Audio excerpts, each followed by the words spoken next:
So I had a conversation with one of my dialysis patients this week, and I just honestly haven't been able to get it out of my head. And it really affirmed for me why I talk so much about preventative wellness, especially around kidney health, sobriety, eating healthy, exercise. And I'm going to share with you her story. So I had her on treatment. I was just starting her. And usually I'll ask the patients, what brought you into the hospital? How long have you been on dialysis? And she, told me she was just admitted and that she's been on dialysis a while. And I said, so how's everything going with it? And she said, I hate it. I can't stand it. I'm so angry. And I just sort of prompted her if it was okay with her, I would be willing to listen, and I'd be very interested to hear her story. And so she told me that every year she would go to her primary care doctor and get her blood pressure checked. And she was very dedicated to this practice. She would go to her PCP appointment, she would get her lab work done, she'd get her blood pressure checked. And they always said, everything's fine, everything's good. And one day she went in because she was like, something just doesn't feel right. I feel off. And she said they kind of were like, well, your labs look fine and you're good. And then she kind of persisted, and they ended up just saying, well, your blood pressure is a little high, probably nothing to worry about, I wouldn't worry too much about it. So she went back in for her regular blood pressure check, lab work, her PCP appointment, and they said, well, your blood pressure is really, really high. And they did her lab work, and she was in end-stage renal disease, kidney failure. And man, it's just I got tingles running down my whole body when I think about the look on her face when she told me that. And she said, I don't get it. I've got my blood pressure checked every year for 10 years. I've done the right things. I did what you said. I got my blood pressure checked. What do you mean I have hypertension? I had hypertension one time and they told me it wasn't a big deal. So this really drives home the point that, and I've talked about this before and I'm going to talk about it again, getting your blood pressure checked one time a year is just not enough. Especially, this woman was in her late 70s, you guys. So the reason for that is that you could get your blood pressure checked in January of 2025. And if you don't get it checked again, think about this, until January of 2026, think about what happens April 15th, your blood pressure goes up. It starts to climb, and now you've had sustained hypertension for how many months? That can absolutely lead to kidney failure. Absolutely. Hypertension is one of the leading causes of kidney failure. And it seems innocuous, oh yeah, high blood pressure, just take, some blood pressure meds or, try to eat healthier. It's no, if you have sustained hypertension, it can absolutely damage your kidneys. And this woman was just she couldn't understand how this had happened to her. And she was a healthy weight, no real indication. She didn't have any idea she had hypertension. So during the time that you are hypertensive, what happens is, and I'm referring to some notes because I can't remember all of this, you guys, it slowly damages your blood vessels. It puts pressure on your heart, your brain, and then of course your kidneys. But the kidneys are very resilient. So you can actually lose a significant amount of kidney function before you notice any symptoms at all. And I've talked about this so much. So this is what I wish more people understood, is that you need to get your blood pressure checked more than once a year, period.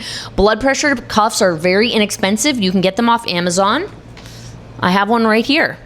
It's so easy to use. It's so cheap. So after this video, better yet, swipe up, minimize this video, go into your Amazon cart, and buy yourself a blood pressure cuff. Seriously, don't go crazy with it. You don't need to check your blood pressure every week. Check your blood pressure every month, And if you feel maybe you haven't been leading the best lifestyle, maybe you should check it more regularly than that. But for the average person, check it once a month. It's so easy to do. You sit at a table, put your arm on the table, both feet, no legs crossed, flat on the floor. And if you don't like doing it yourself, then have someone do it for you. I personally really don't like my blood pressure being taken. It gives me I hate the squeezy feeling, but it's worth it. And it takes 20 seconds. So, and then what you want to do is you want to write down your numbers. So have notes in your phone, or have a like a little logbook, whatever is more comfortable for you, so you can see the trends. That's very, very important. And then the second thing that's really important is routine lab work. So making sure that you are getting your labs done. And I would do it more than once a year if you can, and then getting a urine test. And that really will give you more insight into your kidney function. So here we are. We're coming up on the 4th of July at the time of recording this video. And it's like, celebrate. Eat the burger, eat the pizza, have a couple of cocktails if that's something that you do. But make sure that on a regular basis, day in and day out, you are avoiding ultra-processed foods. So that means you're going to avoid eating bratwurst and burgers and pizza and French fries and burritos, and you're going to avoid drinking soda, and you're going to focus on whole foods. You're going to focus on things that grow in the ground and come from a tree. You're going to focus on, even if you're not, you don't eat meat, that's fine. You can be a vegetarian or a vegan and still be really healthy, but you have to put a little more work in to get your protein. So you want to eat vegetables, you want to eat fruit, but not too much fruit. Don't go crazy. Don't eat like 4 oranges in a day, because that is sugar, even if it's natural sugar. Just eat in moderation.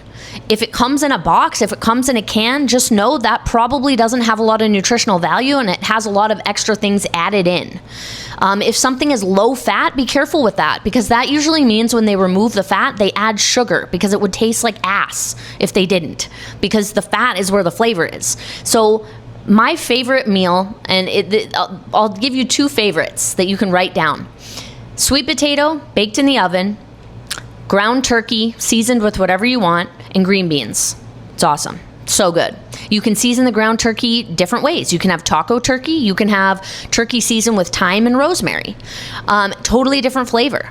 Sweet potatoes, I have an awesome recipe for that. So comment below if you want my gluten-free, sugar-free recipe book. I have a lot of awesome recipes in there, and the sweet potato one is in there as well. And if it isn't, I'd have to double check that, but message me anyways, and I can send you a picture of my sweet potato baked recipe. Another one would be another meat of your choice. Let's say chicken thighs baked in the oven. And then you're going to have that with either quinoa, brown rice. You can even do white rice. Or how about some potatoes? Some baby potatoes roasted in the oven. Even better. Have that with a side of broccoli. And then you can have a little pat of butter. Real butter, not margarine. Real butter, salt and pepper, garlic on those veggies. So good, you guys. That's all you need. That's all you need. That's a super healthy, nutritious meal that's going to make you feel full, and that's going to help you stay at a healthy weight and keep your blood pressure at a healthy level, so you don't end up with end-stage kidney disease not realizing it. So if 80% of your year is made up with healthy foods, then you have that 20%. You can have the burger and fries on Friday night, or do a fish fry, once a month if you live in Wisconsin, because we love our fish fry here. But just make sure 80% of the time you're eating healthy, and make sure you're checking your blood pressure once a month. That's what I would recommend. I'm not a doctor, but I am a registered nurse. And after having that conversation with that woman about her kidney disease that she had no idea that she had, and it was all, they told her, it's because you have hypertension. So I don't want to see you end up like that. And it's a really easy thing to just get a handle of now. And, I have a 5-year-old son, and all I want to do is be healthy so I can watch him grow up. And I also have some grandchildren that were just born, my stepchildren. So for me, what motivates me, because I think we all need like a why. So if you're like, yeah, checking blood pressure, okay, like eating healthy, I don't want to go without my beer and brats. I get it. If your own health and feeling good isn't enough, think about the people in your life. Think about your husband, your wife, think about your children and your grandchildren to be, if you don't have any yet. And let that motivate you to take care of yourself. All right, see you in the next one.